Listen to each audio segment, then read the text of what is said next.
இந்த ஆண்டு நடைபெற்றிருக்கக்கூடிய மிக்ஸாம் புயலாக இருந்தாலும் அதற்கு பின்னாலே வந்திருக்கக்கூடிய தென் மாவட்ட வெள்ளமாக இருந்தாலும் இதற்கெல்லாம் எவ்வளவு ரூபாய் நாம் கேட்டிருக்கிறோம் என்று சொன்னால் ஏறத்தாழ 37,906 கோடி ரூபாயை மாநில அரசு நாம் அவரிடத்தில் இருந்து நிவாரண நிதியாக கேட்டிருக்கிறோம். ஆனால் இந்த ஏறத்தாழ 38,000 கோடி ரூபாய் நாம் கேட்கிற போது ஒன்றிய அரசு அதற்கு நமக்கு கொடுத்திருக்கக்கூடிய தொகை என்பது 276 கோடி தான். வெறும் 276 கோடி தான் நமக்கு கிடைத்திருக்கிறது. இதைத்தான் நான் உங்களிடத்திலே சொல்வேன். நீங்கள் பொன்வைக்கக்கூடிய இடத்திலே பொன்வைக்க தயாராக இல்லை என்றாலும் கூட பொன்வைக்கக்கூடிய இடத்திலே பூ வைக்க கூட நீங்கள் தயாராக இல்லை என்பதுதான் எங்களுடைய வருத்தம். நான் இன்னும் ஒரு வழியை சொல்வேன். பொன்வைக்கக்கூடிய இடத்திலே நீங்கள் பூ வைக்காவிட்டாலும் பரவாயில்லை, உங்களுக்கு பிடித்த நான் ஆண்டாளுடைய நாச்சியார் திருமொழியில இருந்து கூட நான் சொல்லுவேன். நாச்சியார் திருமொழி ஆண்டாள் மிக அழகாக சொல்லுவார், புண்ணிலே புலி பெய்தார் போல என்று சொல்வாரே, அதை போல நீங்கள் பனையேறி விழுந்தவனை கடாயேறி மிதித்த கதையாக ஏற்கனவே நாங்கள் பேரிடரிலே துன்பப்பட்டு கொண்டிருக்கக்கூடிய எங்கள் நிலையை மறந்து நீங்கள் 276 கோடி ரூபாயை கொடுத்திருக்கிறீர்களே ஒன்றிய அரசிலிருந்து, இது எந்த வகையிலே நியாயம் என்பதைத்தான் நான் உங்களிடத்திலே சொல்லியிருக்கிறேன்.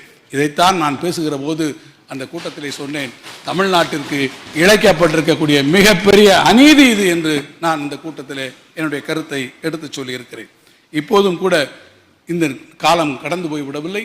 இப்போதும் கூட நீங்கள் அந்த பேரிடர் நிவாரண நிதிக்கு மிக கூடுதலான நிவாரண நிதியை நீங்கள் தர வேண்டும் என்று நான் கேட்டுக்கொள்ள விரும்புகிறேன். அம்மையார் அவர்கள் பேசுகிற போது சொன்னார்கள், ஜிஎஸ்டியை பற்றி குறிப்பிட்டார்கள். ஜிஎஸ்டியை கொண்டு வரும்போது என்ன சொன்னீர்கள்?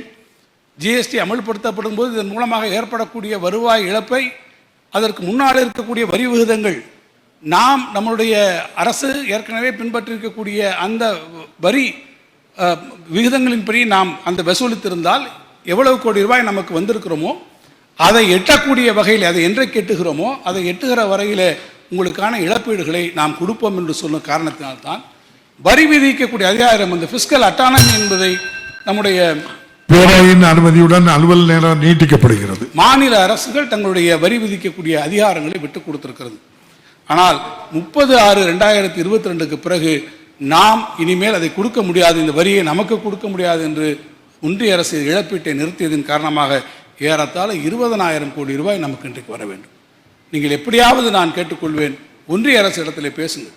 தமிழ்நாட்டுக்கு இருக்கக்கூடிய அந்த நமக்கு கொடுக்க வேண்டிய அந்த பணம் நமக்கு வந்து விட்டால், நீங்கள் அந்த 100 பூக்களை சரியாக எண்ணி வைத்து விட்டால் அம்பிகாவதி சாக வேண்டியதும் இல்லை, அமராவதி அழுக வேண்டியதும் இல்லை. அதைத்தான் நான் சொல்ல விரும்புகிறேன். அங்கே இருந்து வர வேண்டும். காரணம் என்னவென்றால் நீங்கள் வருத்தப்பட்டீர்கள். எப்படி உத்தரப்பிரதேசத்தில் அவர்கள் நம்மை விட்டு மேலே போகிறார்கள் என்று. உத்தரப்பிரதேசம் நமக்கு மேலே போகிறது, உத்தரப்பிரதேசத்துக்கு பின்னாலே போகிறோம் என்றால் சூத்திரதாரி யார் என்பதை நீங்களே புரிந்து கொள்வீர்கள். யார் கையில் இழுக்கிறார்கள்? தமிழ்நாட்டுக்கு வர வேண்டிய அந்த திட்டங்கள் எல்லாம் உத்தரப்பிரதேசத்திற்கு செல்வதற்கு யார் காரணம் என்பதை நீங்கள் அறிவீர்கள். நீங்களும் அறிவோம், நாங்களும் அறிவோம், ஆனால் இருக்கக்கூடிய நாட்டு மக்களும் அறிவார்கள். எனவே ஜிஎஸ்டியை பொறுத்த மட்டிலே நமக்கு கிடைக்க வேண்டிய நியாயமான வரியை நீங்கள் பெற்றுத்தர வேண்டும் என்று நான் கேட்டுக்கொள்ள விரும்புகிறேன். பாதகம் செய்பவரை கண்டால் நாம் பயங்கொள்ளலாகாது பாப்பா, மோதி மிதித்து விடு பாப்பா, அவர் முகத்தில் உமிழ்ந்து விடு பாப்பா. அண்மை செய்திகளை உடனுக்குடன் தெரிந்து கொள்ள இணைந்திருங்கள் இயம்நாடு தொலைக்காட்சியுடன்.